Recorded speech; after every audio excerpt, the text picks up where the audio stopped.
Final episode के and में भी वही है, जजेस के सामने 5 पन्नों का अनुपमा भाषण रखेगी कि मैं जीतूंगी किस भी हालन में और मैं इस कंपटीशन में पार्टिसिपेट ले पाऊंगी भले ही हार्ट टूटा हुआ हो।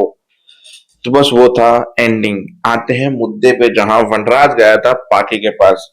अब उसे कैसे पता चला पाखी कहाँ है, चलो बताते हैं। वनराज पोता पाखी के पास, पाखी जहां कॉन्फिडेंस में बोल रही थी कि मुझे तो मेरा बाप तो क्या न्यूयॉर्क की पुलिस भी नहीं ढूंढ सकती, मतलब अमेरिका की पुलिस भी नहीं ढूंढ सकती है। फिर इसके बाप ने पीछे चिल्लाया, मैंने तो ढूंढ लिया। बोला पापा आप और यहाँ, तू यहाँ आ रही है कि मैं वहां पे आऊं? फिर बाकी बोला आपने कैसे ढूंढा? पता तुम जितनी स्मार्ट हो ना बेटा, उतना ही गधा तेरा ये फ्रेंड है। तुमने तो मोबाइल स्विच ऑफ कर दिया था ताकि कोई तुम्हारा पता ना लगा सके, पर तुम्हारे फ्रेंड सोशल मीडिया पे फोटो डाल रहा है, वो भी विथ लोकेशन के साथ। तो पता चल गया कि तुम कहाँ पे हो। अब घर चलो। अब वो घर गई। बोला सब लोग सवाल पूछे उससे पहले बोला मेरा सवाल, क्योंकि बात शुरू हो गई कि मुंह कलित करके आई ये वो। बोला बार रुक चाहिए, मैंने ईशानी के नाम पे एक एफडी रखी थी। सबसे पहले ये बताओ कि वो एफडी कहाँ है? खर्च हो गई बिजनेस में। तेरे इस बिजनेस में और कितने पैसे जाएंगे मेरे, कितनी तू डूबोगी, जरा मुझे उसका अंदाजा दोगी?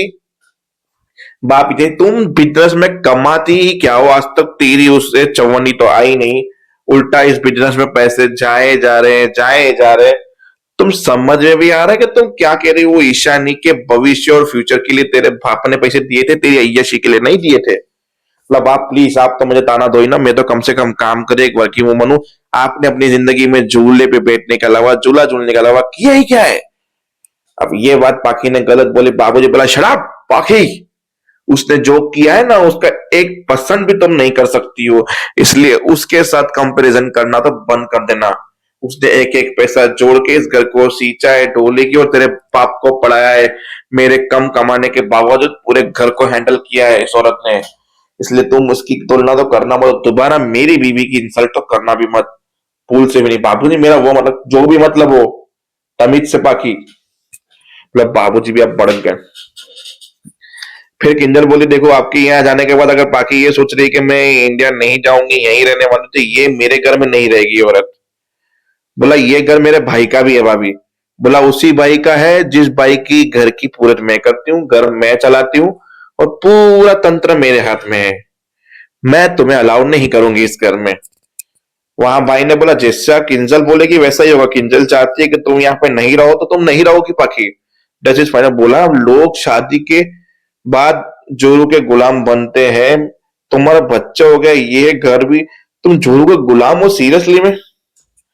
मतलब बोला हाँ, क्योंकि किंजल इज राइट। वनराज ने कहा तुम इस घर में नहीं रहोगी। क्यों रहोगी तुम इस घर में? तुम्हारा घर इंडिया में। बोला यहाँ पे मेरे पास बहुत सारे ठिकाने, मुझे किसी की ठिकाने की जरूरत नहीं, मैं चली जाऊंगी, पर मैं इंडिया नहीं जाऊंगी वापस। तो ये हुआ शाहहास का तमाशा खत्म। अब चलते हैं हॉस्पिटल में, जहां हाथ छोड़ा अनुपमा ने। बोला इसी हाथ में दर्द था, पर वो पकड़ा गया था। आद्या को रिलैक्स हुआ कि मैंने वही हाथ पकड़ा जिस हाथ में लगा हुआ था। फिर उसको चेक करने के बाद बोला कि आप इस हाथ से चम्मच भी नहीं उठा सकते। बोला परसों मेरा कंपटीशन है, मुझे खाना बनाना है, कुकिंग करनी है। बोला आप चम्मच नहीं उठा सकते, कुकिंग की बात कर रहे हो? कुछ भी नहीं कर सकते, बिल्कुल रेस्ट। और आपको इन चीजों का ध्यान देना है, इंजरी बड़ी भी हो सकती है। छूटी। बोला सॉरी सॉरी, एक मीटिंग थी इसके लिए मैं अटक गई। तुम ठीक हो? डॉक्टर ने क्या कहा? इंजेक्शन लगाई? अरे तुम तो डर गई होगी, अनुज ने मुंह घुमा लिया होगा। फिर वरना अनुज भी बोला कि वो क्या पल था जहां अनु, आद्या और मैं तीनों साथ थे, सब कुछ चीजें थी। चलो आप बेटर फील करो, चलो चलते हैं घर। ऐसे करके वो उसको घर पे लेके गई और वो लोग भी घर पे जाके अनुपमा बैठी जहां पे दूध लेकर आया केसर का। यशपाल बोला कि तुम्हें हिम्मत रखनी है अनुपमा, कुछ नहीं होगा। बोला क्या सोच रही हो तुम? मैं गधेड़ी हूँ, मैंने ये किया वो किया, सोचा ही नहीं डांस कॉम्पिटिशन था, फलाना ढिंगना, मैं क्या क्या। बोला बस रिलैक्स हो जाइए, चुपचाप दूध पीजिए। और अनुपमा ने दूसरे हाथ से दूध रख पिया।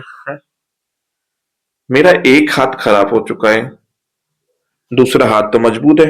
जब पाखी को बुखार था तब मैंने पाखी को एक हाथ से पकड़ा हुआ था, फिर दूसरे हाथ से घर के बर्तन धोए थे, खाना बनाया था, टिफिन निकाला था, टिफिन भरा था, सबके घर के काम किए थे पर किसी ने मेरी मदद नहीं की थी, तब मैंने एक हाथ से ये काम किया था। तो आज ये मेरा एक हाथ खराब है, इस हाथ से मैं उठा सकती हूँ। अब तो रोती बिलखती बुखार में तड़पती हुई मेरी बच्ची पाकी भी तो नहीं है, अब तो मैं सब कुछ काम कर सकती हूँ। वहाँ यशफल भी सोच रहा था, अरे यार इसका 5 पन्नों का भाषण शुरू हो गया, बस सुन लेता हूँ, कोई बात नहीं, सीरियल है। फिर बोला यार मानना पड़ेगा, अनुपमा ने अपने आप को मोटिवेट किया कि मैं कर सकती हूँ एक हाथ से भी काम। तो अनुपमा ने वो शुरू कर दिया। और टिट्टू और डिम्पी मिले, डिम्पियां बोला इतना इधर से आई क्यों नहीं, क्यों आई हो, बोला मिलना जरूरी था, मैं अंश के बिना नहीं रह सकती और वो लोग अंश को नहीं छोड़ेंगे मेरे साथ, इसलिए मैं नहीं चाहती कि हम अब इस आगे बढ़े। बोला डिम्पी ये तुम्हारे लिए जीता है और तुम्हारे लिए जीता रहेगा। 2-3 मस्त फिल्म वाले डायलॉग चिपका के फिर अच्छा चलता हूँ दुआओं में याद रखना, पूरा 5 मिनट का सॉन्ग बजा डिम्पी और टिट्टू के लिए। वो दोनों यूं अलग अलग हो गए और गाना बजता रहा, बस मैं बोर होता रहा, नींद आ गई मुझे, पता नहीं आगे क्या हुआ, देखते हैं कल एपिसोड में क्या होता है। तब तक के लिए जय हिंद।